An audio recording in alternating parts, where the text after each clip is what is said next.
में अपने बहुत ही इंपॉर्टेंट टॉपिक फेस का पढ़ने वाले क्लास 12 का, और पहला जो टॉपिक है ना कई बार पेपर में आ चुका है, तो इसका नाम है गॉस का प्रमेय। बहुत ही फेमस टॉपिक है। गॉस का प्रमेय क्या होता है, अगर आपको 2 या 3 नंबर में आएगा तो ऐसे लिखना रहेगा।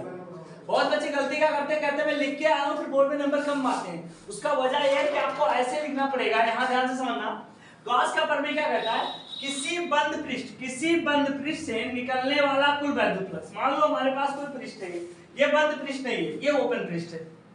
अगर इसको मैं क्लोज कर दूं, ऐसे क्लोज कर दूं, तो ये हमारा बंद पृष्ठ हो गया है क्लोज करने के बाद।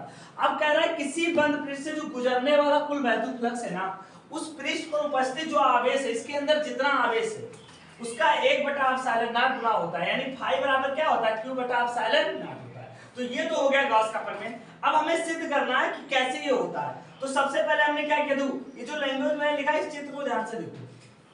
R त्रिज्या का मैंने गॉसियन गोलन पृष्ठ लिया। गॉसियन पृष्ठ क्या होता है, जिसके प्रत्येक बिंदु बल क्षेत्र का मान समान होता है, और उसके बिंदुओं पर जो केंद्र है वहां पर प्लस Q आवेश रख दिया। इससे R दूरी पर एक बिंदु P है, ये छोटा सा क्षेत्रफल इसके चारों तरफ है डेल्टा है। जैसे ऐसे ऐसे अगर क्षेत्रफल में बनाता जाऊंगा तो एक समय आकर ये क्या बन जाएगा बेटा, वृत्त बन जाएगा।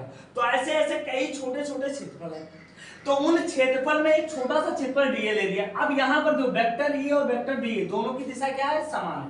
तो सबसे पहले हम ये बात करेंगे कि चित्र से क्षेत्रफल और डी से निर्गत वैद्युत फ्लक्स, यानी इससे कितना वैद्युत फ्लक्स निकल रहा है, तो हम लगाएंगे डी फाई बराबर क्या होगा, ई डी ए cos 0। अच्छा cos 0 क्यों लिखा गया, क्योंकि वेक्टर ई और डी की दिशा क्या है, समान है, तो cos 0 का मान 1 हो जाएगा, यानी डी फाई बराबर क्या आ गया, ई डी ए आ गया। समझ गए ना।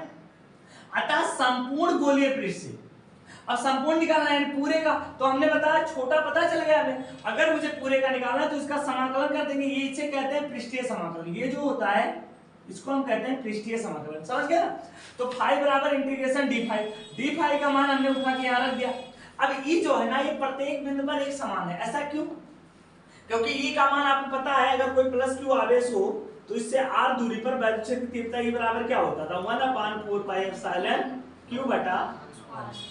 तो यहाँ अगर r समान है, आवेश समान है, तो E का मान क्या होगा, प्रत्येक पृष्ठ पर क्या होगा बेटा, एक समान होगा, तो E बाहर हो जाएगा।